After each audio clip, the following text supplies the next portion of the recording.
गधा। कृष्णापुर नामक गांव में एक कपड़ों के व्यापारी रहता था। उसके पास एक गधा भी था। वह रोज गधे के ऊपर ही कपड़ों की पोटली बांधकर पूरा गांव में घूमते हुए कपड़े बेचता था। वह गधा भी कितना भी बार उठा लेता। ऐसे सुबह से शाम तक मेहनत करने पर अच्छे लाभ आते। उसके व्यापार की अच्छी सी वृद्धि करने वाली गधा तो उसे बहुत पसंद थी, इसीलिए उसे बहुत ध्यान से रखता था। एक बार व्यापारी को भारी रकम से कपड़े खरीदने के लिए विदेश जाना पड़ा। उसी समय में गांव-गांव घूमकर कपड़े बेचने के लिए और साथ ही साथ गधे की देखभाल करने के लिए एक आदमी को काम पर रख लिया। सारी जिम्मेदारियां उसे सौंपकर व्यापारी विदेश चला गया। कुछ सालों बाद लौट आने वाला व्यापारी अपने गधे को लंगड़ाते हुए चलना देखा। वह अपने पसंदीदा गधे को ऐसे लंगड़ाती हुई चलता नहीं देख पाया।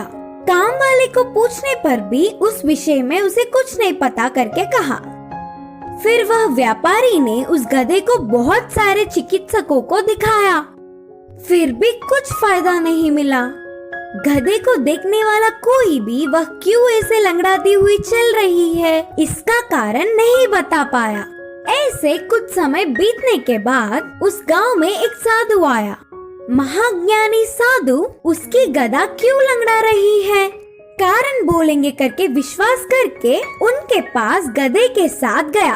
पूरे विषय जानने वाला साधु इस गधे की देखभाल करने वाले को इधर ले आओ करके कहा। तब तुरंत व्यापारी ने काम वाले को बुलवाया।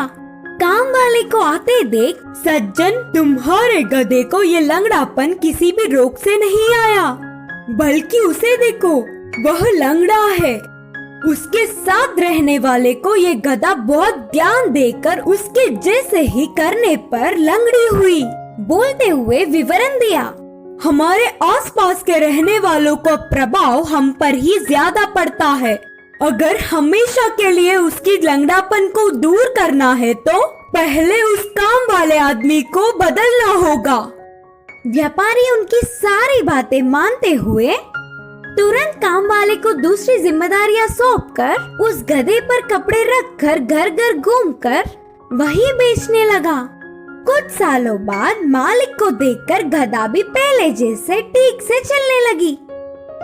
इस कहानी की सीख है कि हमारे आसपास रहने वालों का प्रभाव हम पर जरूर पड़ता है।